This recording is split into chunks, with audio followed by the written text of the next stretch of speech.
Welcome back to the channel. In today's in-depth guide, we're diving into one of the most overlooked but life-changing paths to self-growth, inner child healing. If you've ever wondered why you react so strongly to certain situations or find the same emotional patterns repeating, this video will show you why and how to break free. Stick around, because we're not just talking tips, we're uncovering the science, the stories, and the real transformation behind healing your inner child. What if I told you the secret to unlocking emotional freedom isn't about changing your adult self, but reconnecting with the child within? Inner child healing is more than a trend or therapy buzzword. It's a profound journey that can dissolve patterns you didn't even know you had. Imagine waking up and finally understanding those deep, irrational fears, or recognizing why you people please or overreact. As adults, we carry echoes of our earliest wounds, unhealed, unseen, often ignored. But what if those wounds are actually keys to our most powerful breakthroughs? Today, we're going to peel back the layers and discover exactly how healing your inner child could unlock the life you deserve. So, let's step through the doorway together. First, let's get clear. What is our inner child, really? Psychologists describe it as the echo of our earliest experiences, shaping beliefs, instincts, and even our self-worth. Each of us carries a map of unspoken rules created in childhood, some empowering, others limiting. Remember being scolded or overlooked when you really needed comfort. Those moments can leave marks that influence every relationship and decision as an adult. But recognizing this isn't about blame. It's about awareness. Think of your inner child as a compass, pointing to where love and validation were missing. And when you tune in, you'll start noticing the patterns that have silently followed you for years. So why do childhood wounds haunt us so powerfully? Neuroscience shows that formative experiences wire the brain's emotional responses, especially traumatic or neglectful ones. The amygdala, the brain's alarm system, can stay on high alert, even decades later. That's why a harmless comment or rejection can set off a surge of anxiety or anger. Even small childhood slights, if repeated, become the silent architects of our self-doubt or overcompensation. But the good news? The brain remains plastic, capable of rewiring new responses. Inner child healing taps this potential, using compassion and conscious effort to dissolve these old, hidden scripts. Let's tackle a big myth. Inner child healing isn't about reliving your trauma or getting stuck in the past. Instead, it's reparenting, the process of giving yourself the care, protection, and validation you didn't receive. It means speaking gently to yourself, setting boundaries without guilt, and offering comfort during distress. Consider it self-care at the deepest level, nurturing the parts of you that still feel small, scared, or invisible. When you take this role, you become both the wise adult and the loved child.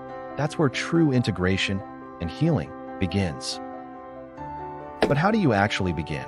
One powerful technique is writing a letter to your younger self. This is more than a therapeutic exercise, it's a bridge to your unconscious. Write freely about moments when you felt misunderstood, frightened, or unloved. The goal is not to blame, but to validate those feelings. More often than not, tears will flow, and that's healing in motion. Science shows expressive writing reduces physiological stress and reshapes neural pathways. With each letter, you offer your inner child the words no one else ever gave them, and set the stage for lasting change. Another transformative practice? The butterfly hug. Here's how it works. Cross your arms over your chest, rest your hands on your shoulders, and alternate gentle taps. This self-soothing method, used in trauma therapy worldwide, activates the calming nervous system. Feelings of anxiety, panic, or emotional overwhelm can melt away as your body learns new patterns of safety. Over time, this physical reassurance teaches your brain a vital lesson. You are safe, you are cared for, you are enough. Practice during stressful moments, and watch your triggers lose their power. Journaling takes your healing even deeper. When you write out your triggers, recurring emotions, or even childhood memories, you're mapping the roots of your adult behavior. Imagine tracking those sudden surges of anger, withdrawal, or shame back to the very first time you felt them. The insights can be startling and liberating. More importantly, This process creates distance between you and your reactions. Instead of being swept away, you start to see patterns. Journaling can be raw, but over time, it gives you perspective, and with it, the freedom to choose a different response. Now, it's not all about processing pain. Sometimes, the medicine is joy. Revisit activities you once loved as a child: painting, dancing, building forts, or climbing trees. These aren't just nostalgic indulgences. Studies show that re-engaging in playful activities restores balance in the brain, counteracts negative memories, and builds new sources of happiness. Your inner child craves delight as much as healing. By letting them play, you teach yourself that joy isn't off limits anymore. You're rewriting what it means to feel alive. Of course, not every wound yields overnight. This is where cognitive behavioral therapy, or CBT, enters. By working with a therapist or trusted mentor, you can identify, challenge, and reframe beliefs created in childhood that no longer serve you. For example, "I must be perfect to be loved" can be replaced with "I am worthy as I am." CBT is like mental rewiring. You actively choose new thoughts over the old programming. And as these new beliefs take root, you'll find that self-sabotage and fear begin to fade into the background. Let's talk about emotional triggers. Everyone has them, but in adults, they often mask the real roots, forgotten childhood feelings. A harsh comment or a missed invitation might seem small, but to your inner child, it echoes rejection, shame, or abandonment. The trick is not to suppress these triggers, but to witness them with curiosity. Ask yourself, how old do I feel right now? It's surprising how often a present upset is a flashback to a much earlier pain. Awareness lets you shift from reaction to mindful response, a key step in lasting healing. The benefits of this work ripple outwards, far beyond you. Inner child healing makes you less reactive and more emotionally regulated, opening room for clearer communication, authentic connection, and stronger relationships. Old defenses, like shutting down, lashing out, or constant people-pleasing, begin to dissolve. In their place, you'll find self-acceptance, compassion, and the courage to trust. Research supports that individuals who heal their attachment wounds improve both romantic and platonic relationships significantly. It's not just about feeling better. It's about building a new foundation of connection. But here's something crucial. Healing doesn't mean forgetting. It means integrating your child and adult selves. The goal is not to become a child again, but to let your mature insight embrace the parts that once felt small. Imagine this, not erasing the scars, but wearing them as signs of survival. Healing brings wisdom, humility, and a whole new way to show up for yourself.